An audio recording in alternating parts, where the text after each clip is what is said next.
ने ऊर्जा का संचरण किया और उनके शरीर से, ब्रह्मा विष्णु महेश के शरीर से ज्योति पुंज निकलना शुरू हुआ।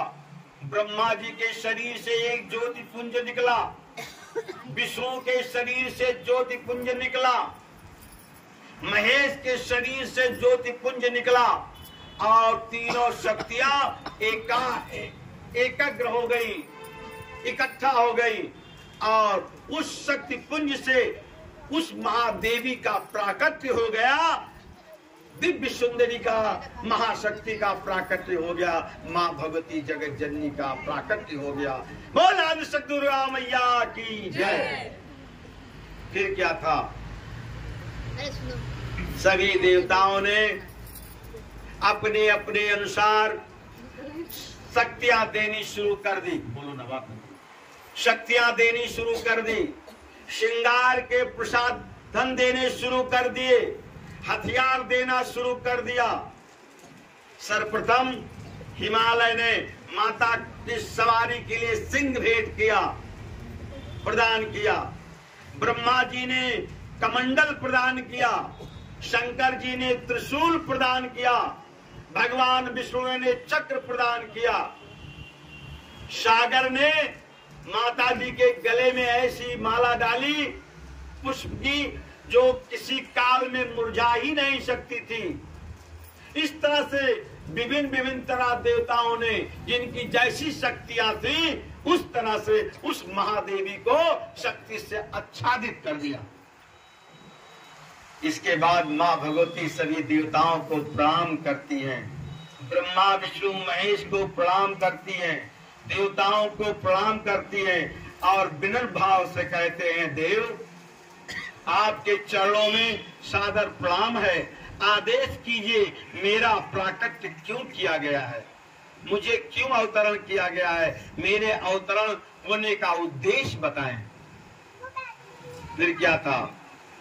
सभी देवता एक साथ बोल पड़े, माँ कल्याण करो, जगत जननी कल्याण करो, हमारा दुख हरो, दुर्गा दुर्गत शमनी, दुर्गा पद निवारणी, दुर्ग मच्छेदनी, दुर्ग विनाशनी, दुर्ग नाशनी, दुर्गोद्धारणी, दुर्ग निहंत्री, दुर्ग मापहा।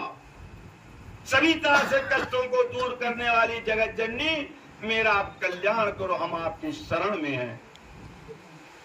माँ भगवती मुस्कुराई और आशीर्वाद दिया, देवजनों निश्चित रूप से तुम्हारा कुछ ही काल में कष्ट दूर हो जाएगा और वो राक्षस का मर्दन होगा और तुम्हारा राज्य, तुम्हारा सिंहासन पुनः प्राप्त हो जाएगा। ऐसा कह करके माँ भगवती अंतर ध्यान हो गई। फिर क्या था? माँ भगवती हिमालय में आरूढ़ हो गई, सिंह पर सवार होकर माता रानी आरूढ़ हो गई और युद्ध के लिए महिषासुर को ललकारा। महिषासुर ने अपने कई टुकड़ियां भेजी, बड़े बड़े राक्षस भेजे, लाखों की संख्या में राक्षसों को भेजा, सेनापतियों को भेजा।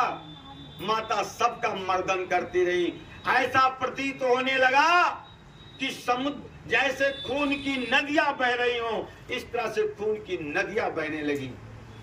तदुपरांत महिषासुर को बड़ा आक्रोश आया और स्वयं युद्ध भूमि में वो अपने लाखों सैनिकों के साथ माता रानी की से युद्ध करने के लिए प्रस्तुत हो गया। युद्ध छिड़ गया, भयंकर युद्ध छिड़ गया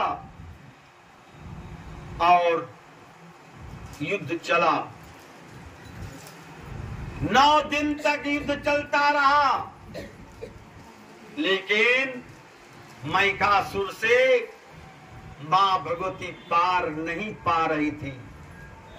तब मां भगवती ने अपने शरीर से 8 देवियों की उत्पत्ति की।